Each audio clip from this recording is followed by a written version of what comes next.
Hello students, चलिए start करते हैं एक्सरसाइज 8.1 का क्वेश्चन नंबर 8 देखते हैं क्या है। ABCD is a rectangle in which diagonal AC bisect angle A as well as angle C। यहाँ पे क्या कहा है, ABCD क्या है, एक रेक्टेंगल है और उसके बाद जो हमारा AC डायगोनल है वो एंगल A और एंगल C को क्या करता है, बाइसेक्ट करता है। मींस ये एंगल इसके इक्वल गिवन है और ये एंगल हमारा इसके इक्वल गिवन है। यही मतलब हुआ हमारा बाइसेक्टर का। इसकी हेल्प से हमने शो दैट, हमने प्रूव करना है कि ABCD इज ए स्क्वायर। तो क्या ABCD हमारा एक स्क्वायर हो सकता है? ठीक है, ये प्रूव करना है।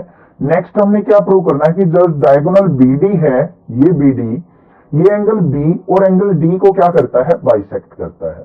अब देखो, इस तरीके के क्वेश्चन तो हम प्रीवियस काफी सारे कर चुके हैं कि हमें कोई डायगोनल अगर उसके एंगल्स को बाइसेक्ट करता है प्रूव करना हो, तो इसके लिए क्या करते हैं, ये हमारा डायगोनल है, दो ट्रायंगल्स बना रहा है, एक ऊपर वाली ट्रायंगल BCD और एक ट्रायंगल बना रहा है ADB। इन दोनों को अगर कॉन्ग्रुएंट कर दूंगा तो CPCT से ये एंगल इक्वल, ये एंगल इक्वल, तो हो जाएगा सेकेंड पार्ट। तो फर्स्ट पार्ट में हमने ABCD को स्क्वायर प्रूव करना है। अब रेक्टेंगल के अंदर देखो, चारों के चारों एंगल 90 डिग्री तो होते हैं, स्क्वायर में भी होते हैं। तो क्या ऐसी प्रॉपर्टी है जो हमें रेक्टेंगल और स्क्वायर को डिफरेंशिएट करने में हेल्प करती है? रेक्टेंगल की अपोजिट साइड्स इक्वल होती हैं बट स्क्वायर की सारी साइडें इक्वल होती हैं। अगर मैं AB equal to BC equal to CD equal to AD prove कर दूं तो ABCD क्या हो जाएगा, हमारा स्क्वायर हो जाएगा। चलिए देखते हैं कैसे करना है। सबसे पहले लिखेंगे गिवन क्या है। गिवन है हमें ABCD इज ए रेक्टेंगल, लिख दिया हमने।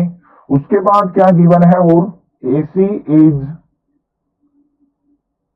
Bisector of angle A and angle C, कि जो AC है वो एंगल A और एंगल C का बाइसेक्टर है।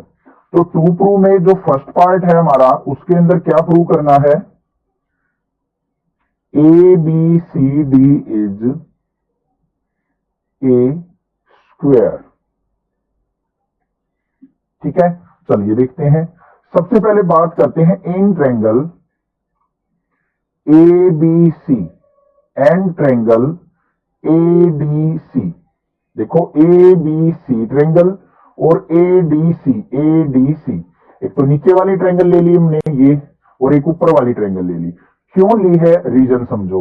हमें AC गिवन है बाइसेक्टर, ये गिवन है, उस गिवन की हेल्प से देखो, अब ये AC बाइसेक्टर गिवन है हमें, तो ये दो ट्रायंगल्स में भी इसको डिवाइड कर रहा है, एक नीचे वाली ट्रायंगल एक ऊपर वाली, उन दोनों को ही लेके चल पड़ेंगे हम।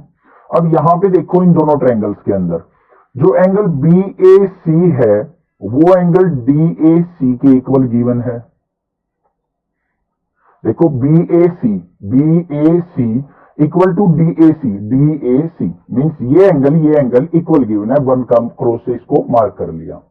उसके बाद जो एंगल हमारा है BCA, इक्वल एंगल गिवन है DCA के। देखो BCA, ये एंगल DCA इस एंगल के इक्वल गिवन है। ये दोनों एंगल इक्वल गिवन है, तो ये दोनों एंगल इक्वल गिवन है, तो ये भी क्या आ गया हमारा गिवन, क्योंकि ये इसको बाइसेक्ट कर रहा है। थर्ड बात करें, AC इक्वल टू AC, ऊपर वाली ट्रायंगल में भी नीचे वाली में, दोनों में क्या है, ये कॉमन, तो हम इसको लिख देंगे कॉमन। तो यहां पे जो हमारी दोनों ट्रायंगल्स हो जाती हैं, सो ट्रायंगल ABC कॉन्ग्रुएंट हो जाएगी हमारी ट्रायंगल ADC के। दोनों ट्रायंगल्स हमने कॉन्ग्रुएंट प्रूव कर ली, तो यहां पे किससे, एंगल साइड एंगल से। रीजन जरूर लिख दें देख के कि हमारे दो एंगल एक साइड इक्वल है, तो एंगल साइड एंगल से ये कॉन्ग्रुएंट हो गई। अब ये दोनों कॉन्ग्रुएंट है तो हम क्या लिख सकते हैं, AB इक्वल टू CD, जो हमारी AB है वो CD के इक्वल लिख सकते हैं, कि इस ट्रायंगल के अंदर जो हमारी AB साइड वो CD के इक्वल है और BC जो है AD के इक्वल है, and BC equal to AD, और जो BC साइड है वो AD के इक्वल है। ये हो गया हमारा। अब ये देखो, ये प्रॉपर्टी तो हमारी रेक्टेंगल के अंदर भी होती है, ये साइड इसके इक्वल, ये साइड इसके इक्वल।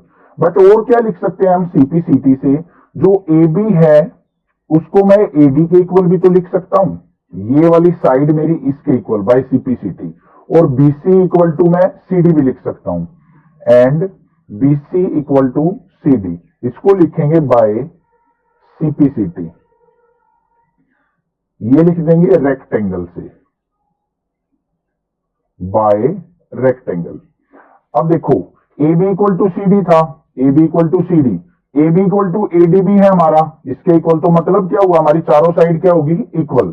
तो यहां पे क्या लिख देंगे, A B equal to B C equal to C D equal to D A, चारों साइड इक्वल होगी, तो so A B C D is a square.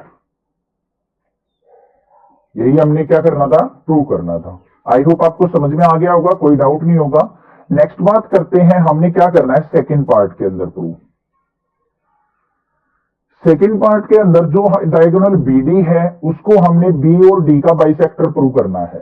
तो ये देखो बीडी डायगोनल कौन कौन सी ट्रायंगल में डिवाइड कर रहा है, एक तो ऊपर वाली ट्रायंगल, एक नीचे वाली ट्रायंगल, वो लेके चलेंगे। तो in triangle A B D and triangle B C D, दो ट्रायंगल्स होगी हमारी, ए बी डी और एक B C D.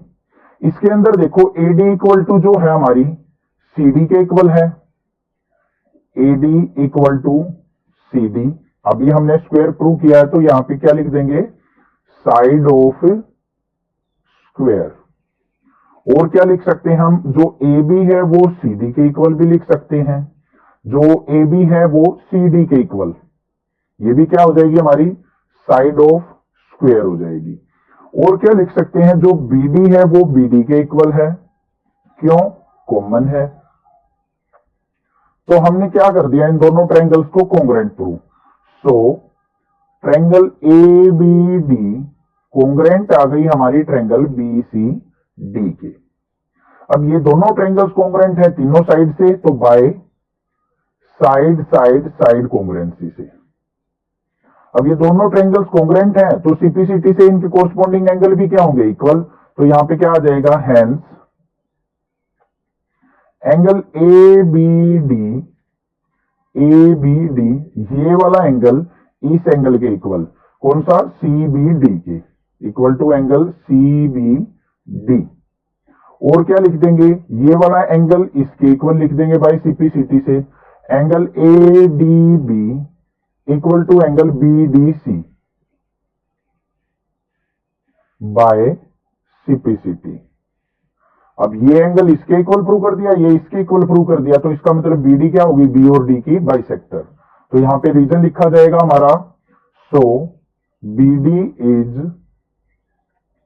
Bisector of